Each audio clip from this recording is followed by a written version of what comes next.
Teramaze is an Australian power metal group that have made 4 albums, I believe, with Are We Soldiers being the newest album and the fourth one, therefore.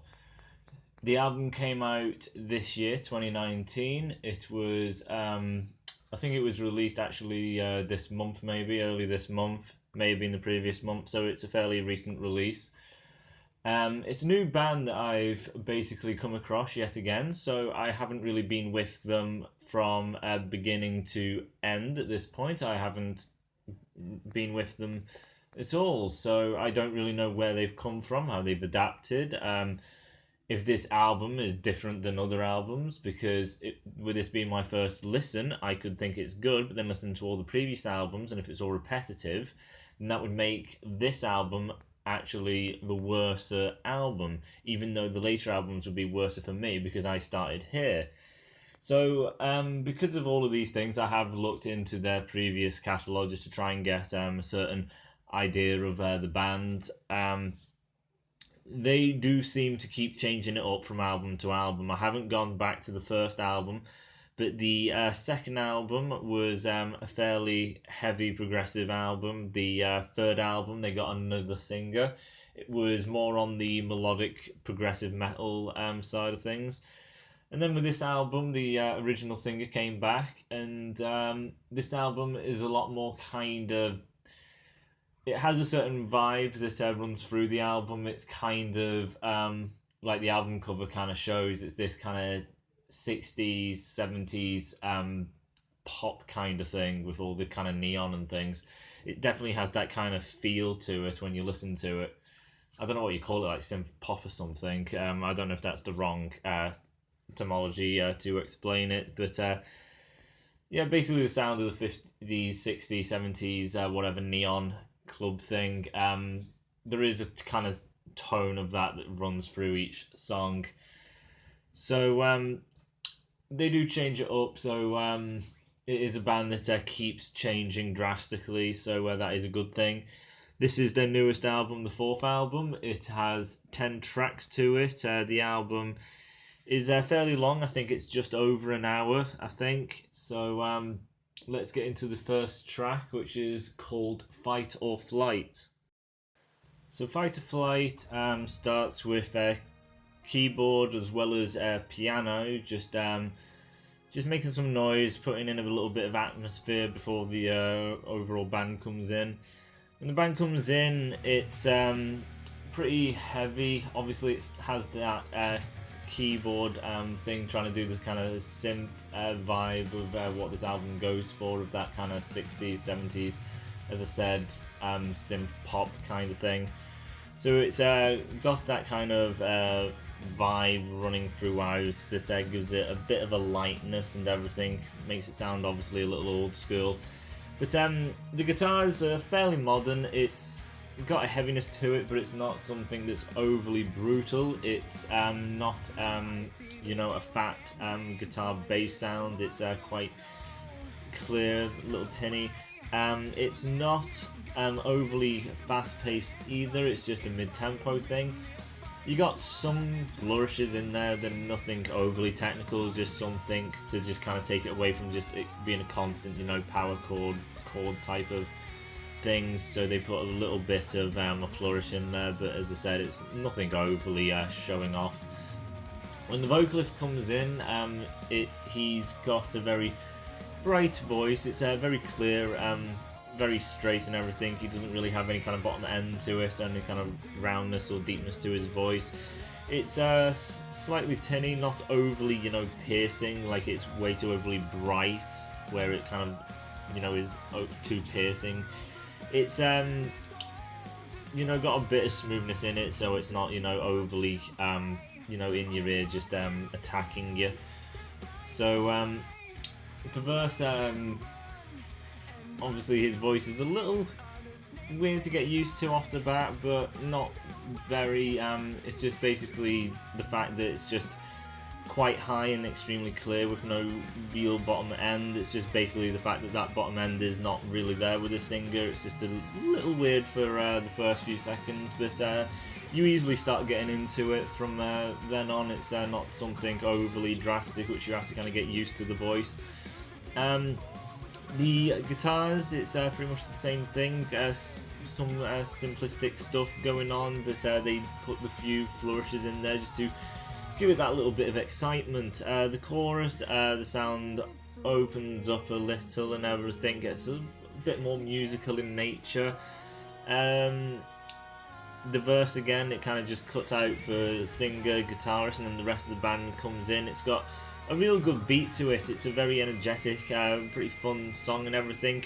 As I said, because of that vibe that runs through, it's got a very slight pop element to it. It's not pop, it's just basically that cheerful, very bright energy to it, which gives it a little bit of fun to it. When it gets back to the pre-chorus though, after the second verse, obviously the first pre-chorus you think is the standalone chorus, but it actually isn't, it's the pre-chorus.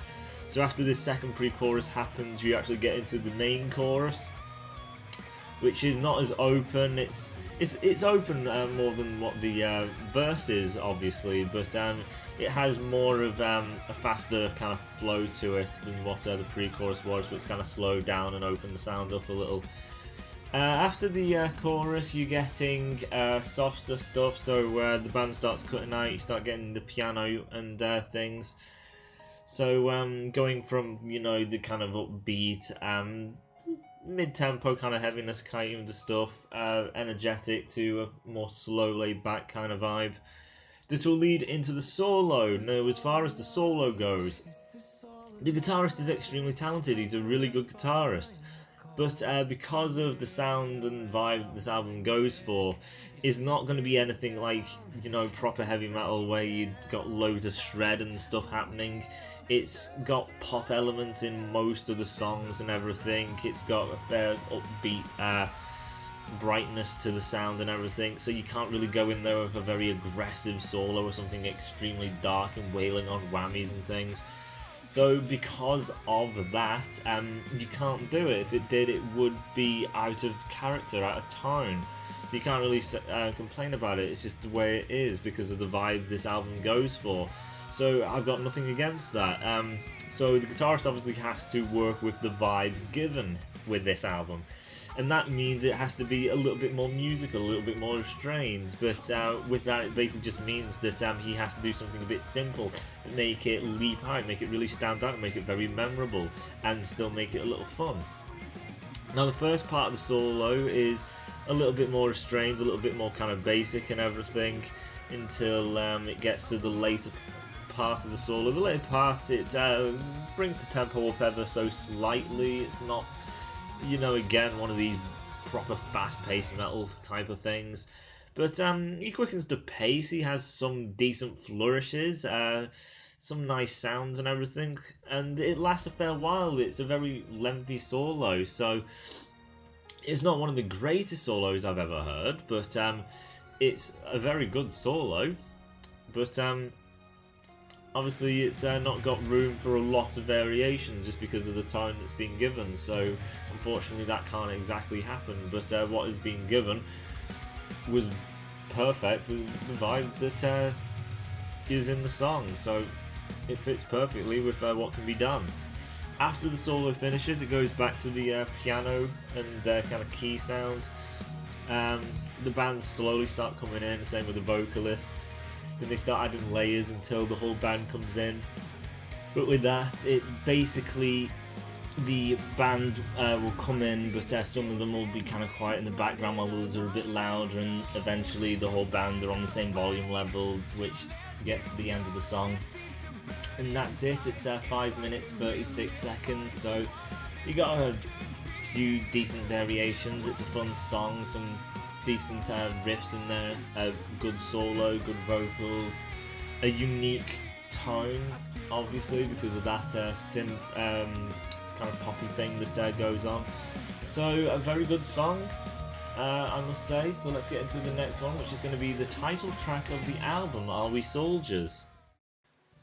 So Are We Soldiers does differentiate itself from the previous track. It's got more of a melody orientated verse, but not for the most part. It's basically just the beginning of the song starts relatively the same. It starts with keys and things, and then the band comes in with, and then the vocalist for starting off the verse. But when the verse happens, the voice as well as the instruments, it's all very kind of slow and melodic. It's not, one of these melodies again where it's all clean channel stuff and very beautiful. It's just basically everything just kind of slows itself down. The voice starts being more soothing instead of melodic. So everything's really kind of slowed, soothing, and it's a really nice sound. I actually really like this song just for this little part of the verse, just because it's a real nice sound, and the vocalist I think really sounds great for that little part. It changes it up. The band then for the kind of mid-section of the verse start getting all at once, the whole unit starts getting louder, so the vocalist gets more aggressive, same with the music. And then the third act of the verse, it stays in that kind of heavy nature, but they kind of bring down the kind of aggressive side of it. Not that it's overly aggressive, as I say, it still has that kind of pop element that runs through. But it just basically brings it down to that, your typical pitch and tempo and things. But the interesting part that I find with the verse is obviously you've got kind of 3 variations of it, but they keep changing the tone and the tempo, but not overly and drastically where it's like it's a massive change. It's very slightly. If you really listen out for it, you can kind of hear the tempo, I think, is quickened by just a little tiny bit, and I think the volume level has been adjusted just a tad, and I think the pitch is ever so slightly different there. So it's like there's little tiny things which I think keep kind of changing as it goes. So it's like it slowly actually progresses to, soft to very loud to kind of middle a little bit, but from that middle part it's like a little tiny increment up. So it's like it actually does keep bringing it up, but it's really hard to notice because it's so small increments, which I find it personally fascinating. Others probably don't give a complete crap about it, but I personally do. As for the chorus, it opens it up, and it's the most poppy part of the song, which is usually the case when it comes to your choruses. There's some, it's a long chorus, so you've got your first section, your mid-section, and your third section yet again. So the first section has a bit of the upbeat tempo going on. The mid-section gets a bit more melody orientated, but keeps it all in the kind of same ballpark. It's just that kind of soothing element is kind of incorporated a bit more in there to make it just come across a little differently. And then it kind of goes back to how it started with the third part. And then from there on, everything kind of progresses. The second verse, I think maybe they choose different kind of tempos to different type of pitches than the first one. But as I say, because everything is sort of the same, it's just like different kind of volume levels and different adjustments here and there. It's quite hard to really know where something is similar, something isn't. I think there's some things different. I think I could be wrong on that though. Although Are We Soldiers does have that after the second chorus similar part where it goes melodic again with stuff like pianos and melodic kind of vocals. So you can argue that's kind of retracing the steps and structures of the previous track, Fight or Flight. I'm not too fussed about it though, as, just because they have that unique tone to them, which makes them really stand out from the crowd because of that kind of synth pop tone that they've kind of got incorporated into the background of all of the songs. And you've got some interesting riffs, you've got some good vocals. They change things up well enough, so I can be kind of forgiving on it personally. Others probably won't be, so that's why I'm mentioning it. So The solo, we get something even more different. The solo is a lot more melody orientated than Fight or Flight, even though Fight or Flight was melody orientated and kind of slow compared to what you get in typical heavy metal. This one is more of a blues style thing, so it's very kind of soft and slow and laid back and everything. Letting each note, you know, sound out and things. This will last for a fair while until it does that kind of peak element where he starts going into more of that shred orientation. The shred is pretty fast. It's you know, not Herman Lee style Sinister Gates, ultra speed Steve Vai. It's just a really well done shreddy part. It's not got that metal tone, as I say, because they have to all be in the same tone as what the album goes for, so it basically just means that instead of it being, you know, really sharp and quite piercing, the guitar does have a bit of a kind of roundness bottom edge to it. The gain's not very overly intense at all, so even though it's shred, it doesn't have that kind of impact that you'll generally get from other shredders, is what I'm trying to say. And then as the song kind of progresses, the solo progresses back into that melodic, well, not as I say melodic, that kind of relaxed, slow paced beginning verse, which I kind of like, the kind of shred that leads into that really restrained melodic verse. And from there it goes into the chorus, and as it gets closer and closer to the end, it starts getting more bombastic, faster, more aggressive and things, which I think is really good until the song comes to its end, which then leads into the next track, Control, Conquer, Collide. So Control, Conquer and Collide is actually your first big song from Teramaze. So this song is 7 minutes 46 seconds. It starts differently. You don't start with keys, synths style things like the previous two tracks. You are starting with pretty much the entire band out the gate. It's already more broody, this song, compared to the other ones, a bit more kind of heavy, thicker sound. When you get into your verse, the vocalist is definitely using a bit more of kind of dark kind of voice than just his straightforward, very kind of clean, direct voice. He's just trying to be a bit more kind of brooding. Same with all the band, everything's trying to be a bit more thicker in sound and everything, a bit darker in nature.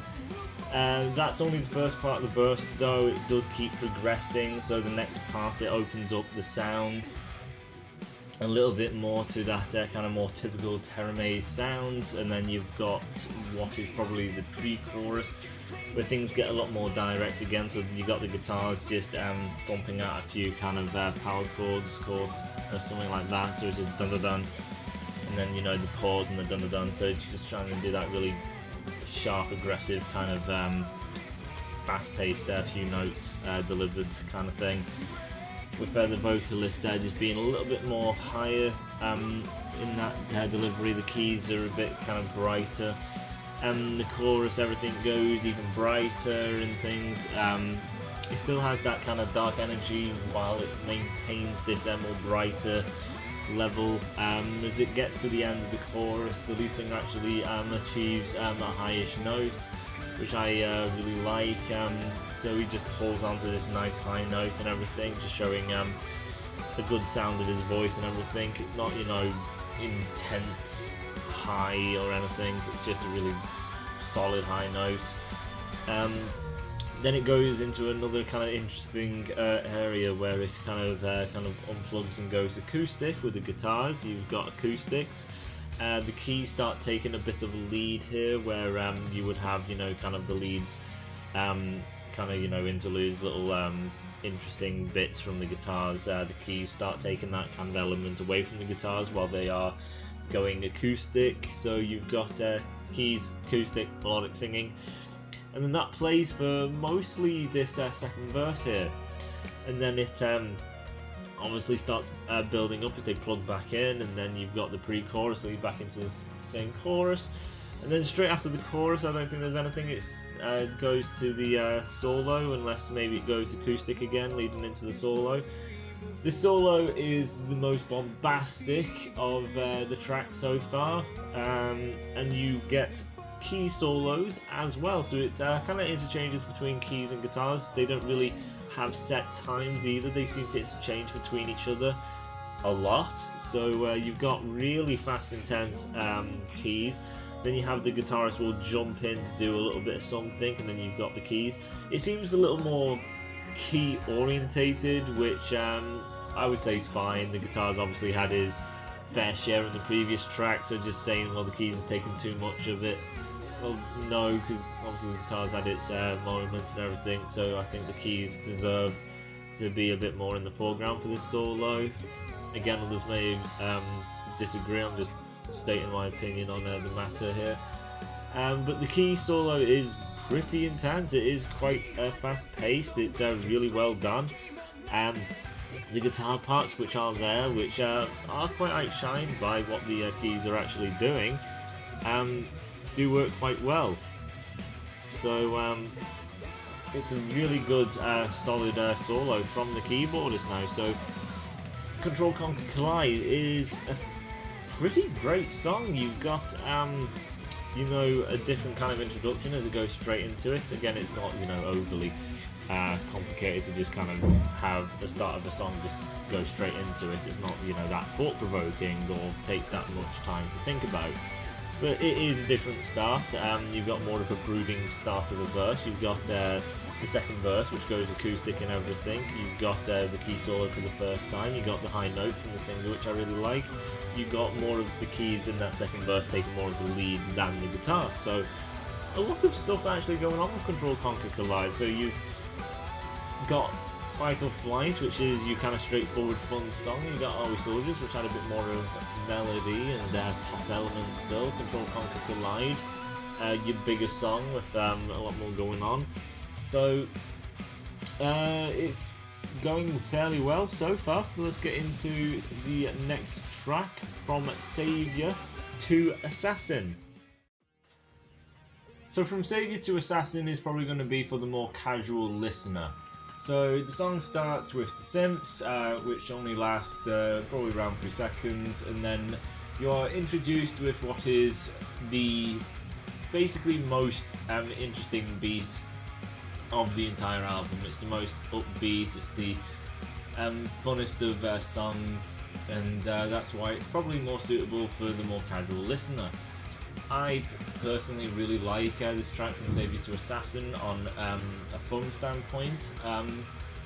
Not really for, you know, getting a lot of interesting elements of songs. It is a fairly simple song from Savior to Assassin, so it doesn't really do it for me as far as, you know, interesting song structures, song layering, diversity.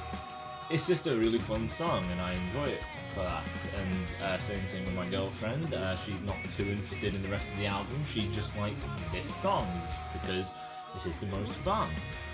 So, to say the intro, it's really quick paced, it's upbeat, it's catchy, it's a lot of fun. And then when it gets to the verse, it's mostly the vocalist by himself. You do have the guitar, drum and stuff there, but it's just a simple kind of chord thing, just dun dun dun dun, and then the pause with the singer coming in. But he's got a real good energy to his voice. The way he's delivering his notes and things is really well done.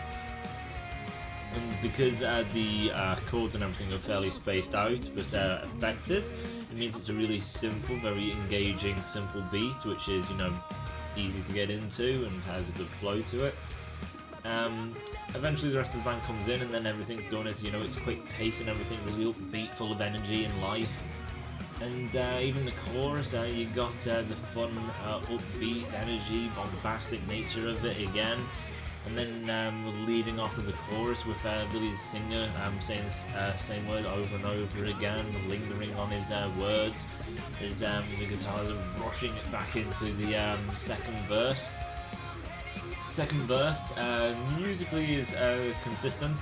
The only difference is basically how the singer is delivering his lines. So instead of having his more kind of breathy, high energy delivery, it's going a bit more laid back and everything, which gives it Even though it's just a vocalist, changing it up, it does give a whole new kind of flavour to the verse, even though everything else is exactly the same. You know, moving back into the chorus again, nothing too different there. After that, you got some more open areas, go into a bit more of a melody kind of thing with their synths. And then you basically kind of build it up with a vocalist that builds into the solo. The solo for the first part is overly simple, nothing really that interesting about it. I don't really like the first part of the solo. The solo eventually kind of gets into a really fast-paced thing. It's loud, bombastic, has a fair bit of shred, so it's probably the most energetic shred solo from the guitarist of the track so far. But as the song is the fun, simple song, it kind of seems that affected the solo as well, so it's not really one of the biggest, more intellectually gifted, interesting solos. It's kind of simple, fun solo. It still has length to it and variation, of course, but it's just a bit more, you know, straightforward with its ideas, I think, is the best way to put it. But it's good to have a really fun, energetic song in there, mixed in with some more complicated stuff, some things in the middle.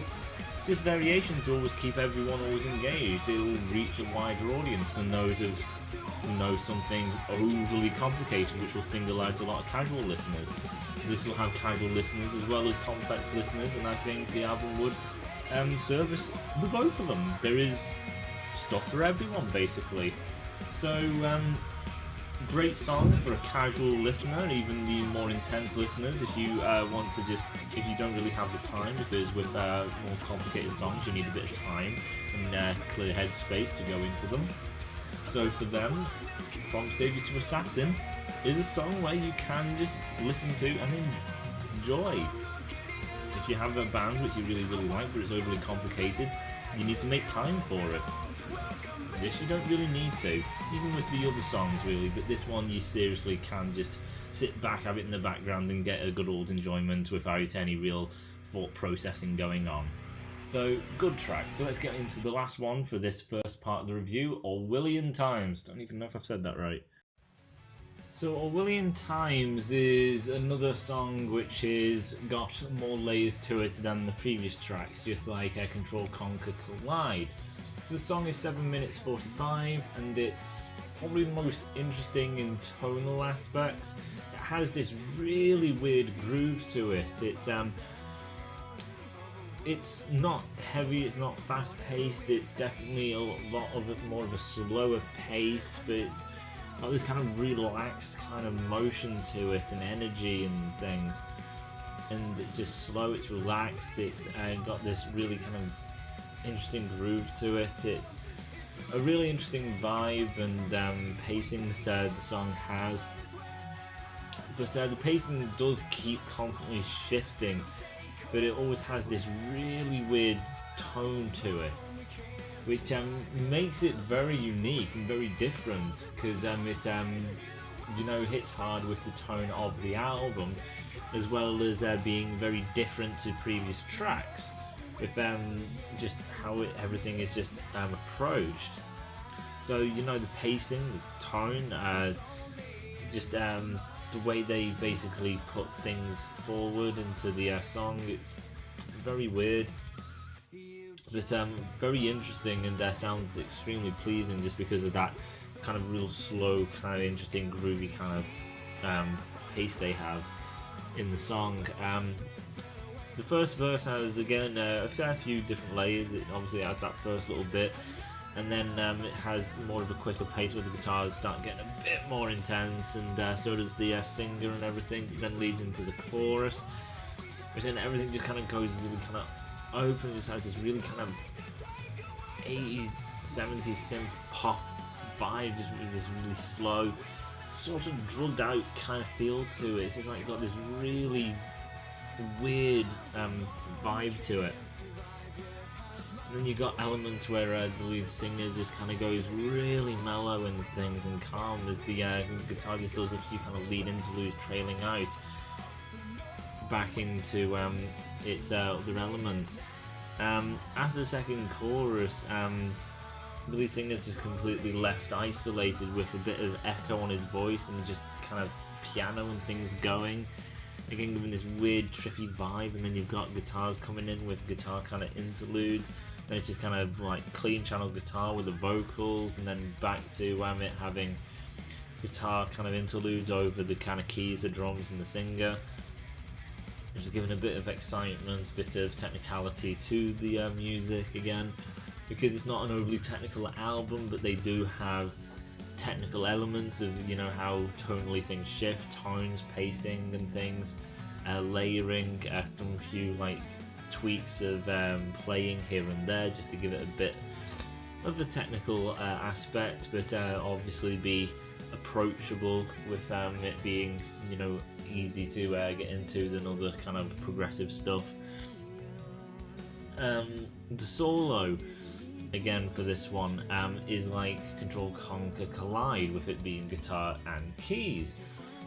It's definitely still doing the A Million Times style of it being quite kind of groovy and things, so it's got a slow nature to it, a bit kind of bluesy and stuff, kind of synthy and things. So after that it just goes back into the kind of pre-chorus leading into the chorus for the song to end, with it kind of getting that pace quickened for that pre-chorus, just giving it a bit of aggression until it gets into that chorus, and then everything goes a bit more kind of upbeat, but still then have that kind of groove, drugged out kind of element to it. It's definitely an interesting kind of tone, which I think really works well, because again it's that unique 70s synth pop thing mixed in with this really kind of groovy kind of pacing vibe. And then you've got the vocalist doing a lot of different techniques. You've got in with the echo stuff, and then you've got key leads, you've got guitar leads through the songs, two solos from guitar and keys. So a big song with a really interesting sound space to it. So I really like it for that, and that basically covers it for part one of the review. So far I have liked every single track, and it's probably my second favourite album of the year. I still think Dark Water has an edge, at least so far. Looking halfway into this album, who knows if the second half will change and have it maybe third place or a lot worse, or maybe it'll peak that of Dark Water's album Human. But so far I think Dark Water has the edge. It's just a lot more thought-provoking. There's a lot more to Dark Water's Human, as this one is just a little bit more simple, mostly just using just the unique tone that they have and just kind of playing around with that. As for Dark Water, with the Human album, I think there is loads going on with that. As for this, is kind of focused on one kind of thing that's working around that one thing. But it is very good nonetheless. So far I'm very pleased. Hopefully the second part will be just as pleasing, if not more. So I will see you in part 2. Until then, bye.